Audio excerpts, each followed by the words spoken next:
여러분 안녕하십니까? 광주 MBC 5시 뉴스입니다. 광주시가 이번 5.18 연휴 기간 광복절 집회 참가를 금지하는 행정명령을 발령했습니다. 이용섭 광주시장은 전파력이 강한 델타 변이 바이러스의 확산과 휴가철이 겹치면서 코로나19가 전방위적으로 확산하고 있다며 이번 광복절에 서울 등 전국 각지에서 열리는 집회에 참가를 금지하는 행정명령을 발령했습니다. 특히 지난해 광복절 집회로 인해 광주에서도 118명의 연쇄 확진자가 나왔다며 행정명령을 위반할 경우 경찰 고발과 함께 구상권 청구 등 강력한 책임을 묻기로 했습니다. 한편 광주에서는 이번 달 하루 평균 17명의 코로나19 확진자가 발생했고 오늘은 오후 2시까지 7명이 추가됐습니다. 코로나19에 확진된 임신부가 제왕절개 수술로 쌍둥이 자매를 무사히 분만했습니다. 조선대병원은 지난 9일 코로나19 확진 판정을 받은 32살의 임신부가 임신 32주 만에 쌍둥이 자매를 제왕절개 수술 끝에 분만했다고 밝혔습니다. 이번 수술은 분만 준비에만 20-30명의 인력이 동원돼 코로나19 전파 감염을 막기 위해 수술실에 이동형 음압기를 설치하고 비닐막으로 격리 공간을 만든 뒤 진행했습니다. 쌍둥이 자매는 코로나19 수직 감염이 염려됐지만 3차례에 걸친 검사 결과 최종 음성 판정을 받았습니다. 현직 공무원의 부동산 투기 의혹을 포착한 경찰이 강제 수사에 나섰습니다. 광주 동부경찰서는 오늘 북구청에 수사관을 보내 건설과 사무실 등에서 의혹에 연루된 공무원 관련 증거물을 확보했습니다. 해당 공무원은 7년여 전에 직위를 이용해 북구 지역 개발 정보를 미리 알고 사업 부지 일부를 사들였다는 의혹을 받고 있습니다.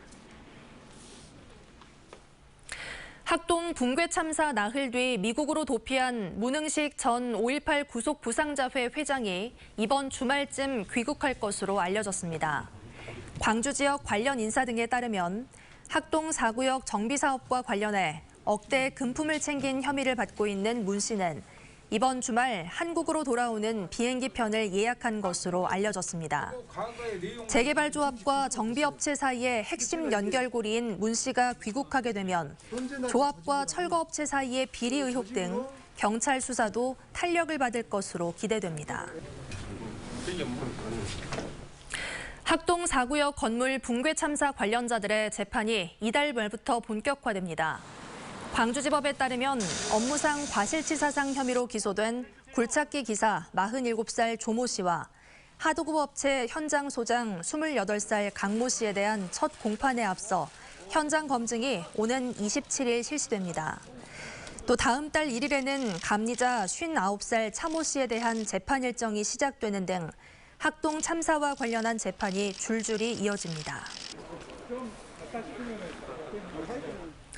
김대중 전 대통령 서거 12주기를 앞두고 김대중 컨벤션 센터에서 민주인권 평화포럼이 개막했습니다.